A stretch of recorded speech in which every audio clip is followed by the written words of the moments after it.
आइए जानते हैं झारखंड की 25 फटाफट बड़ी खबरों को केवल 5 मिनट में। उससे पहले वीडियो को लाइक करके चैनल को सब्सक्राइब जरूर कर दें। नए साल पर सीएम हेमंत सोरेन ने महिलाओं को दी खुशखबरी। खाते में पहुंचे 2,500 रुपए। हेमंत सोरेन सरकार ने नववर्ष पर झारखंड की महिलाओं को मुख्यमंत्री मनिया सम्मान योजना के तहत तोहफा दिया है। रांची जिले में 3,91,000 से अधिक लाभार्थियों के बैंक खातों में आधार आधारित डीबीटी के माध्यम से 2,500 रुपए प्रति लाभार्थी की दर से कुल 97,89,00,000 रुपए का भुगतान किया गया है। सहभागिता से झारखंड अग्रणी राज्य बनेगा। मुख्यमंत्री हेमंत सोरेन बोले, सर्वांगीण विकास में सभी का योगदान महत्वपूर्ण। मुख्यमंत्री हेमंत सोरेन से कई अधिकारियों और राज्यसभा सदस्य महुआ माझी ने मुलाकात कर नववर्ष की बधाई दी। मुख्यमंत्री ने भी सभी को शुभकामनाएं देते हुए राज्यवासियों के सुख, शांति और समृद्धि की कामना की। उन्होंने कहा कि सभी की सहभागिता से ही झारखंड अग्रणी राज्यों में शुमार होगा और राज्य के सर्वांगीण विकास में सबका योगदान महत्वपूर्ण है। सरकार जन सहभागिता से विकास योजनाओं को जन जन तक पहुंचाने को प्रतिबद्ध है। झारखंड की बेटियों ने नीट जेईई की फ्री कोचिंग में लड़कों को छोड़ा पीछे। आदिवासी छात्राओं ने जेंडर पैरिटी में तोड़ा नेशनल रिकॉर्ड। झारखंड की बालिकाएं शिक्षा के विभिन्न क्षेत्रों में उत्कृष्ट प्रदर्शन कर रही हैं। उच्च शिक्षा में राज्य का जेंडर पैरिटी इंडेक्स राष्ट्रीय औसत के बराबर है। मेडिकल और इंजीनियरिंग की निःशुल्क कोचिंग में भी छात्राओं 100% उपस्थिति है का चयन छात्रों से अधिक हुआ है। राज्य सरकार 14 नए महिला कॉलेज और डिग्री कॉलेज खोलकर छात्राओं के नामांकन अनुपात को और बढ़ाने की तैयारी में है, जिससे उच्च शिक्षा तक उनकी पहुंच सुनिश्चित हो सके। झारखंड के 1,959 छात्रों को मिलेगी सालाना 12,000 की छात्रवृत्ति। जाने किस जिले में कितनी सीटें। झारखंड में राष्ट्रीय साधन सह मेधा छात्रवृत्ति परीक्षा 2025 से 26 के लिए आवेदन प्रक्रिया जारी है। इस योजना के तहत 1,959 मेधावी छात्रों को 9वीं से 12वीं कक्षा तक प्रतिवर्ष 12,000 रुपए की छात्रवृत्ति मिलेगी। पात्रता में 55% अंकों के साथ 7वीं उत्तीर्ण और 3,50,000 रुपए से कम वार्षिक आय शामिल है। छात्र जैक बोर्ड की वेबसाइट के माध्यम से ऑनलाइन आवेदन कर सकते हैं। नगर निकाय चुनाव पर भाजपा का हल्ला बोल। 5 से 8 जनवरी तक 49 निकायों पर प्रदर्शन। अफसरशाही के खिलाफ बिगुल जनवरी में राज्य के सभी नगर निकायों का घेराव करेगी। यह प्रदर्शन जल्द चुनाव कराने और अफसरशाही व भ्रष्टाचार के खिलाफ सरकार पर दबाव बनाने के लिए है। प्रदेश कार्यकारी अध्यक्ष आदित्य साहू ने बताया कि कार्यकर्ता राज्यपाल को ज्ञापन सौंपेंगे। 8 जनवरी से भाजपा जी राम जी योजना का प्रचार भी मंडल स्तर पर करेगी। जिलाध्यक्षों की सूची भी जल्द जारी होगी। नए साल पर एचईसी कामगारों को बड़ा झटका। 1,400 ठेका कर्मचारियों की सेवा अचानक हुई समाप्त। नववर्ष पर एचईसी रांची के लगभग 1,400 ठेका कामगारों को बड़ा झटका लगा है। ठेकेदार की निविदा अवधि समाप्त होने के कारण उन्हें प्लांट में प्रवेश नहीं दिया गया, जिससे उनकी सेवाएं अचानक समाप्त हो गईं। बिना पूर्व सूचना के काम से रोके जाने पर कामगारों में भारी रोष है। इस कारण एचआईसी में उत्पादन और अन्य गतिविधियां लगभग ठप हो गई हैं। यूनियनों ने तत्काल सेवा बहाली की मांग की है। रिम्स में 2026 में बड़े बदलाव की तैयारी। ट्रॉमा सेंटर से लेकर सुपर स्पेशियलिटी कोर्स तक सुविधाओं का विस्तार। राजेंद्र आयुर्विज्ञान संस्थान रिम्स रांची ने 2026 के लिए व्यापक योजनाएं बनाई हैं। इनमें इलाज की गुणवत्ता बढ़ाना, मरीज सुविधा व सुरक्षा सुनिश्चित करना और आधुनिक चिकित्सा सेवाओं का विस्तार शामिल है। एमबीबीएस सीटों में वृद्धि, सुपर स्पेशियलिटी कोर्स शुरू करना, ट्रॉमा सेंटर का विस्तार और नए भवनों का निर्माण प्रमुख हैं। मानव संसाधन की कमी दूर करने और दवाओं की उपलब्धता पर भी जोर दिया जाएगा। सीयूजे के डा उपेंद्र बने केलानिया यूनिवर्सिटी श्रीलंका के शोध सह निर्देशक। भारत और श्रीलंका के बीच शैक्षणिक सहयोग को मिलेगा बढ़ावा। Central university of Jharkhand Ranchi के हिंदी विभाग के सहायक प्राध्यापक डॉ उपेंद्र कुमार सत्यार्थी को श्रीलंका की केलानिया यूनिवर्सिटी में शोध सह निर्देशक नियुक्त किया गया है। यह नियुक्ति भारत और श्रीलंका के बीच शैक्षणिक, भाषाई और साहित्यिक सहयोग को मजबूत करेगी। वे प्रेमचंद की कहानी कला पर एक शोध का सह निर्देशन करेंगे। इस उपलब्धि पर सीयूजे के अधिकारियों और शिक्षकों ने हर्ष व्यक्त किया है। जेलों में कक्षपाल के 1,733 पदों लिए निकली वैकेंसी। 9 से भरे जाएंगे ऑनलाइन फॉर्म। झारखंड कर्मचारी चयन आयोग ने जेलों में 1,733 कक्षपाल पदों के लिए आवेदन प्रक्रिया का नया कार्यक्रम जारी किया है। 9 जनवरी से 8 फरवरी तक ऑनलाइन फॉर्म भरे जाएंगे। पहले स्थगित हुई यह प्रक्रिया अब खेलकूद कोटा आरक्षण के साथ फिर से शुरू हो रही है।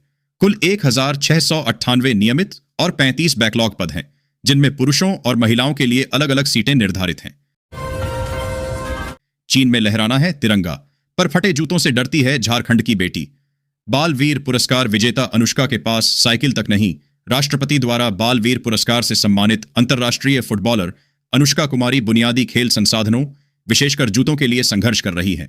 हजारीबाग प्रशिक्षण केंद्र में अभ्यास कर रही अनुष्का को साइकिल और स्कूल फीस जैसी समस्याओं का भी सामना करना पड़ रहा है। यह स्थिति झारखंड की खेल व्यवस्था की उदासीनता और प्रतिभाशाली खिलाड़ियों के प्रति उपेक्षा को उजागर करती है। नववर्ष 2026 पर सीएम हेमंत सोरेन का शुभकामना संदेश। युवा झारखंड को 2050 तक समृद्ध बनाने का लक्ष्य। मुख्यमंत्री हेमंत सोरेन ने नववर्ष 2026 पर झारखंड की जनता को हार्दिक बधाई दी। उन्होंने राज्य के सुख, शांति, उत्तम स्वास्थ्य और समृद्धि की कामना की। सोरेन ने 2050 तक झारखंड को देश के अग्रणी राज्यों में शामिल करने का लक्ष्य रखा। उन्होंने कहा कि यह वर्ष सोना झारखंड के निर्माण की दिशा में महत्वपूर्ण कदम है, जिसमें सामाजिक न्याय और समावेशी विकास पर जोर दिया जाएगा। झारखंड के सरकारी स्कूलों में शिक्षा क्रांति। मंत्री, विधायक और सांसद भी पहुंच रहे स्कूल। झारखंड के सरकारी स्कूलों में शिक्षा सुधार के लिए सामुदायिक सहभागिता पर जोर दिया जा रहा है। पहली बार अभिभावक शिक्षक बैठकें पीटीएम आयोजित हुई, जिनमें सांसद विधायकों ने भी भाग लिया। शीतकालीन अवकाश में ग्राम शिक्षा संगम से बच्चों में पढ़ने की आदत बनी रहेगी।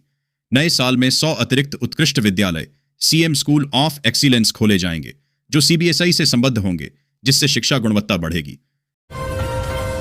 सरकार दे रही है फ्री सिलाई मशीन और 15,000 रुपए की नकद मदद। घर बैठे शुरू करें अपना कारोबार।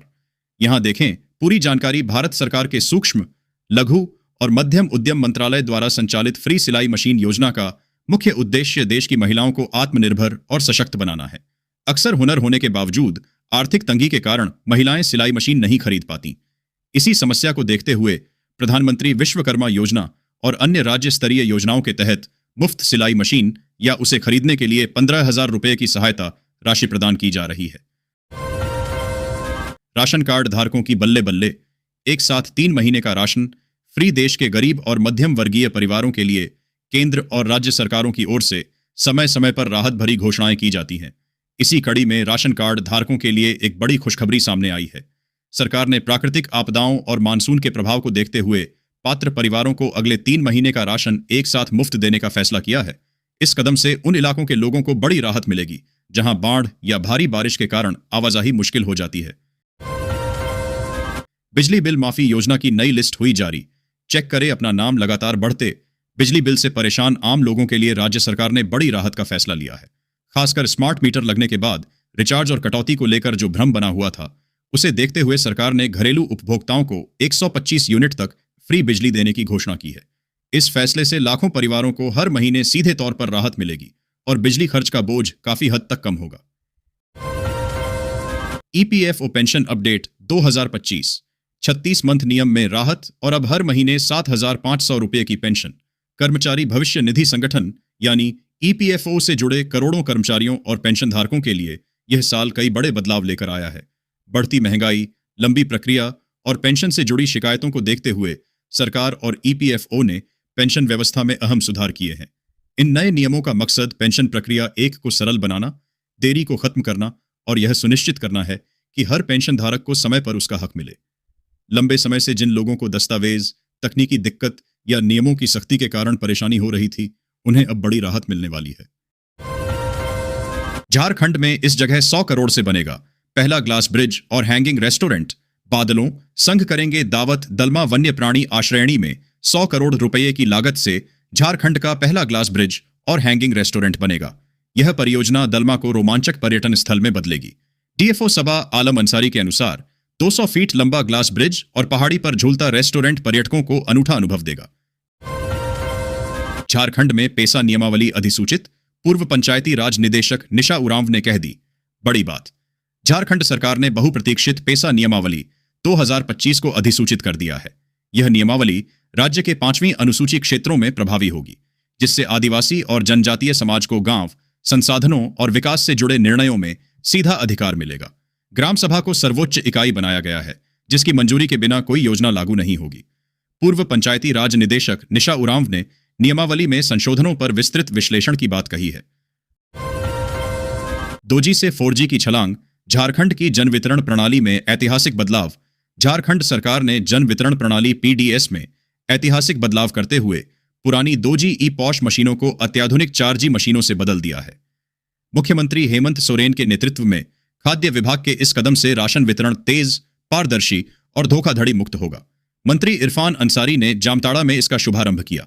यह पहल गरीबों को सम्मान और अधिकार दिलाने के साथ साथ राज्य की सभी 25,428 दुकानों पर लागू होगी, जिससे बिचौलियों पर लगाम लगेगी और नेटवर्क संबंधी बाधाएं दूर होंगी। जल जंगल जमीन पर आदिवासियों का कब्जा। हेमंत सरकार ने जारी की पेसा की अधिसूचना। झारखंड सरकार ने पेसा नियमावली 2025 को अधिसूचित कर दिया है, जिससे राज्य के अनुसूचित क्षेत्रों में ग्राम सभाओं को जल, जंगल और जमीन पर निर्णायक अधिकार मिल गए हैं। यह निर्णय आदिवासी और जनजातीय समाज को सशक्त करेगा, उन्हें अपने गांव और विकास से जुड़े फैसलों में सीधा हस्तक्षेप करने का अधिकार देगा। ग्राम सभाएं अब शासन की सर्वोच्च इकाई होंगी, जिससे महिलाओं की भागीदारी भी बढ़ेगी और पारंपरिक न्याय व्यवस्था मजबूत होगी। नगर निकाय चुनाव को ले आया अपडेट। जिलों में आरक्षण और सुरक्षा की स्थिति का जायजा लेगा आयोग। राज्य निर्वाचन आयोग झारखंड नगर निकाय चुनाव की तैयारियों में तेजी ला रहा है। 8 जनवरी को सभी डीसी और एसपी के साथ वीडियो कॉन्फ्रेंसिंग के माध्यम से वार्ड आरक्षण, सुरक्षा बलों की उपलब्धता और अन्य तैयारियों की समीक्षा की जाएगी। चुनाव चिन्ह तय हो चुके हैं और बैलेट पेपर की तैयारी अंतिम चरण में है। चुनाव की घोषणा जनवरी अंत या फरवरी के पहले सप्ताह में होने की संभावना है। मतदाता सूची के विशेष गहन पुनरीक्षण SIR की तैयारी भी चल रही है। इंटर कॉलेज में सीट विशेष परिस्थिति में ही बढ़ाएं। झारखंड स्कूली शिक्षा सचिव का जैक को निर्देश। स्कूली शिक्षा सचिव उमाशंकर सिंह ने जैक को निर्देश दिया है कि वित्त रहित इंटर कॉलेजों में सीटें केवल विशेष परिस्थितियों में ही बढ़ाई जाएं। सीट वृद्धि से पहले वित्तीय भार, पर्याप्त आधारभूत संरचना, प्रयोगशाला और शिक्षकों की उपलब्धता सुनिश्चित करनी होगी। साथ ही तीनों संकायों में विद्यार्थियों का आनुपातिक नामांकन भी अनिवार्य है। विभाग ने कुछ कॉलेजों में कला संकाय में अधिक और विज्ञान में कम नामांकन पर चिंता जताई है। शहीद रणधीर वर्मा को धनबाद में 3 जनवरी को संगीतमय श्रद्धांजलि। रक्षा राज्य मंत्री होंगे मुख्य अतिथि। धनबाद में 3 जनवरी को शहीद रणधीर वर्मा के 35वें शहादत दिवस पर संगीतमय श्रद्धांजलि सभा का आयोजन किया जाएगा। रणधीर वर्मा चौक पर होने वाले इस कार्यक्रम में पद्मश्री डॉ. भारती बंधु अपनी सूफी गायकी प्रस्तुत करेंगे। केंद्रीय रक्षा राज्य मंत्री संजय सेठ मुख्य अतिथि होंगे, जबकि सांसद ढुल्लू महतो अध्यक्षता करेंगे। विधायक राज सिन्हा और रागिनी सिंह भी उपस्थित रहेंगी। सशस्त्र पुलिस द्वारा शहीद को सलामी भी दी जाएगी। धनबाद में नए साल के पहले दिन प्रशासन में नई शुरुआत। नगर आयुक्त, डीडीसी और एसडीएम ने शुरू की पारी। डीसी ने एक्स पर दी जानकारी। धनबाद में 1 जनवरी 2026 को नए नगर आयुक्त आशीष गंगवार, उप विकास आयुक्त सन्नी राज और सदर अनुमंडल पदाधिकारी लोकेश बारंगे ने पदभार संभाला। राज्य सरकार के तबादला आदेश के बाद इन अधिकारियों ने नए साल के पहले दिन कार्यभार ग्रहण किया। उन्होंने शहर की स्वच्छता, नागरिक सुविधाओं, विकास कार्यों में तेजी लाने और प्रशासनिक पारदर्शिता को अपनी प्राथमिकता बताया। इससे जिले में नई प्रशासनिक ऊर्जा आने की उम्मीद है। यात्रीगण ध्यान दें, शनिवार से 8 जनवरी तक लंबी दूरी की 13 ट्रेनों में लगेगी अतिरिक्त कोच। दक्षिण पूर्व रेलवे ने नए साल की भीड़ और छुट्टियों को देखते हुए यात्रियों की सुविधा के लिए महत्वपूर्ण कदम उठाया है। 8 जनवरी तक चक्रधरपुर, रांची और खड़गपुर रेल मंडल से गुजरने वाली कुल 13 ट्रेनों में अस्थायी रूप से अतिरिक्त कोच लगाए जाएंगे। इससे सीटों की उपलब्धता बढ़ेगी और यात्रियों का सफर अधिक आरामदायक होगा। फी को लेकर सुप्रीम कोर्ट जाएंगे। जमशेदपुर के निजी स्कूल, आरक्षित वर्ग के एडमिशन पर संकट। 5 साल में 10 करोड़ बकाया जमशेदपुर के निजी स्कूल। एसोसिएशन ने आरक्षित वर्ग के बच्चों की फीस वृद्धि और बकाया राशि को लेकर सुप्रीम कोर्ट जाने का फैसला किया है। वे वर्तमान 425 रुपये प्रति माह को अपर्याप्त मानते हुए न्यूनतम 1000 रुपये की मांग कर रहे हैं। एसोसिएशन ने नए शैक्षणिक सत्र में आरक्षित वर्ग के बच्चों का दाखिला रोकने की चेतावनी दी है, जिससे अभिभावकों पर फीस वृद्धि का बोझ बढ़ सकता है। जमशेदपुर के लिए टाटा स्टील का मेगा प्लान कीनन स्टेडियम में फिर गूंजेगा। चौकों चक्कों का शोर। इनकैब की जमीन पर सरकार से होगी सीधी बात। टाटा स्टील के वाइस प्रेसिडेंट डीबी सुंदरा रामम ने जमशेदपुर के लिए कंपनी की योजनाओं का खुलासा किया। इसमें इनकैब की 177 एकड़ जमीन के लीज नवीनीकरण पर झारखंड सरकार से बातचीत, कीनन स्टेडियम का पुनरुद्धार, नवल टाटा हॉकी एकेडमी में महिला छात्रावास, सोनारी एयरपोर्ट का विस्तार और सामुदायिक विकास के लक्ष्य शामिल हैं। कंपनी CSR के तहत 600 करोड़ रुपए खर्च कर रही है। कैसे बनता है स्टील? सेल के बोकारो प्लांट में प्रशिक्षु IAS अधिकारियों ने जानी बारीकियां। प्रशिक्षु आईएएस अधिकारियों के एक दल ने बोकारो स्टील प्लांट का शैक्षिक भ्रमण किया। उन्होंने इस्पात निर्माण की आधुनिक प्रक्रिया, तकनीकी पहलुओं और प्रबंधन व्यवस्था को समझा। अधिकारियों को उत्पादन प्रक्रिया, सीएसआर और पर्यावरणीय गतिविधियों की विस्तृत जानकारी दी गई। उन्होंने प्लांट की प्रमुख इकाइयों का अवलोकन किया और निदेशक प्रभारी से मुलाकात की। इस भ्रमण को प्रशासनिक प्रशिक्षण के लिए अत्यंत उपयोगी बताया गया।